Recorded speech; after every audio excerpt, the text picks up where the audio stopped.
다음의 글은 대한교과서 주식회사에서 펴낸 일본사에 나오는 내용입니다. 한반도나 대륙으로부터 자발적 또는 타발적인 이유로 일본 열도에 와서 살게 된 도레인들은 이 시기에 야마토 정권에 커다란 영향을 끼쳤다. 5세기에는 궁월군이 백제로부터 127년의 민을 이끌고 와서 양잠과 기직을 전하였고, 그 자손 하타우지는 미개척지인 교토를 개척하였다.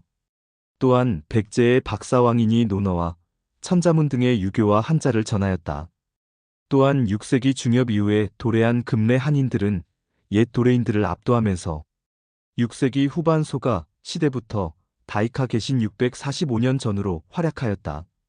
5세기부터 6세기 사이 일본 열도로 도래한 사람들이 일본의 고대문화 형성에 큰 영향을 주었다는 내용입니다. 그런데 이 글들은 모두 사실일까요? 전반적인 글의 흐름은 진실을 말하고 있지만 하나하나 개개의 사건들은 각각 검증이 필요해 보입니다. 그 중에서도 백제의 박사왕인이 눈에 들어오는데, 논어와 천자문을 전해주었다는 그 기록에 대한 반론이 있어 지금 소개하고자 합니다. 다음의 글은 곽경 씨가 쓴 왕인 박사는 가짜다라는 책에 실린 내용입니다. 네이버 백과의 왕인에 대한 설명이다 본문과 분리하였다. 이해를 위해 단 한 줄로 요약해보자면 AD 404년에 왕인이 천자문과 논어를 가지고 일본에 갔다. 라는 것이 고사기 원문의 요지인데, 논문의 저자는 여기에다 다음과 같이 장황한 해설을 덧붙이고 있다. 이 해설은 정말로 장황하여 제대로 이해하는 데 방해가 되고 있을 뿐이다. 1.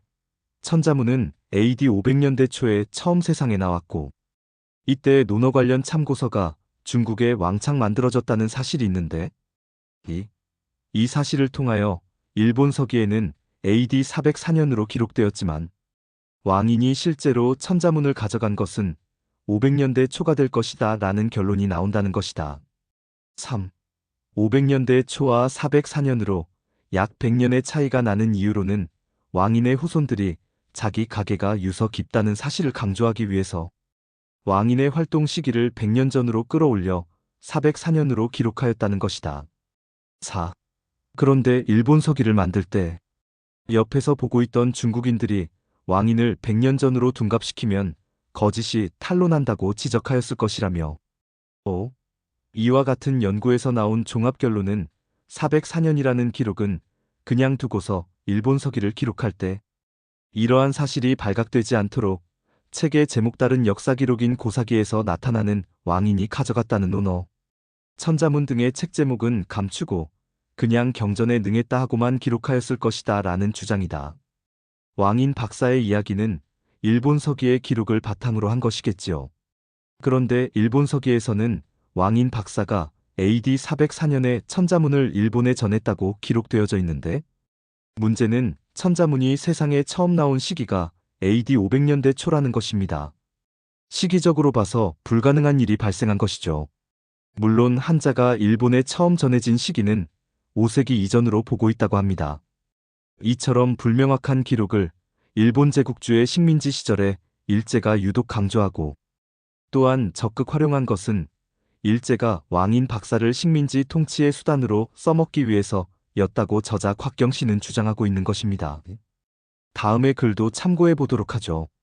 왕인 박사가 근대에 들어 일본 국책인 내선일체에 동원되어 전면적으로 역사적 인물로 재탄생하게 되는 과정은 알려진 것으로만 아래와 같이 3번에 걸쳐 있었고, 그것은 근대 일본의 조선 식민지 경영과 직접적인 관련이 있다.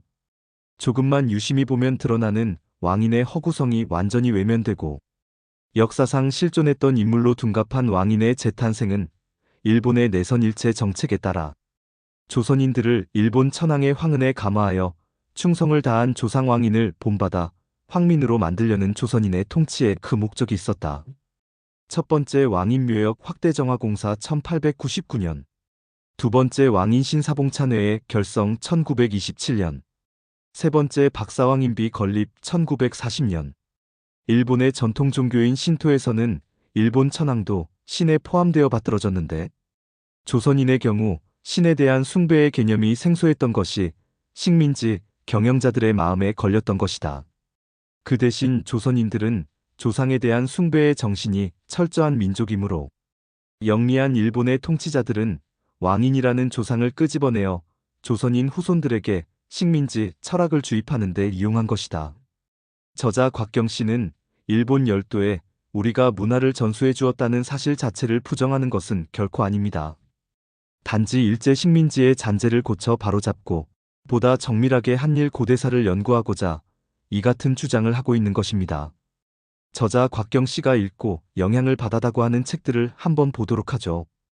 홍윤기의 일본 속의 백제구다라 백제, 김은회의 새로 쓰는 한일 고대사, 이종기의 일본의 첫 왕은 한국인이었다. 프랑크 호소노의 일본을 정복한 한국인 이야기 등입니다. 저자 곽경 씨는 또한 단재 신채호 선생의 주장이나 존 카터, 코벨의 주장에도 적극 동의하고 있습니다.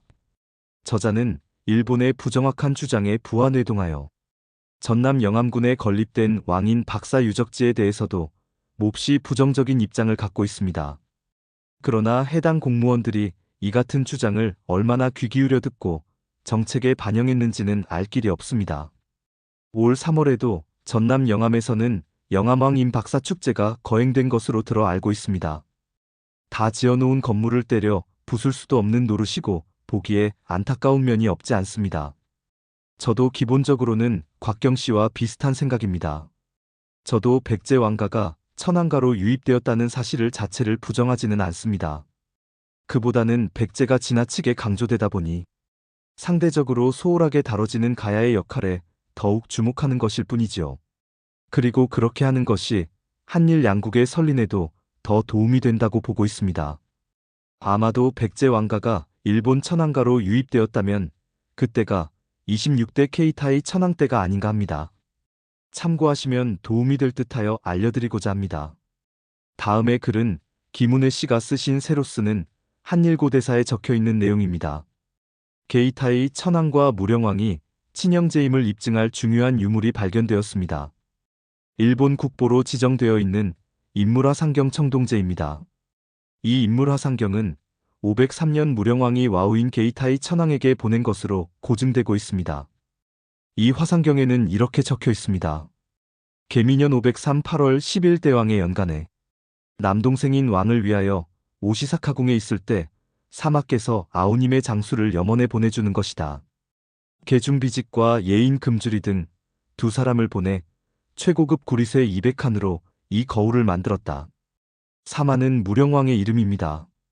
이 화상경을 보낸 사람은 무령왕이고 503년경 천황은 게이타이 천황이며 두 사람이 친형제임을 말해주고 있습니다. 물론 외교적 수사일 수도 있을 것입니다. 여기서 계중비직이란 강력한 힘을 가진 직책이라고 합니다. 이 동경은 와카야마 현스타하치만 궁에서 발견된 방제경, 즉 한나라 때의 거울을 모방해 만든 것이라고 하는데 여기에 기록된 계미년이 443년이냐 503년이냐를 두고 두 가지 설이 있습니다.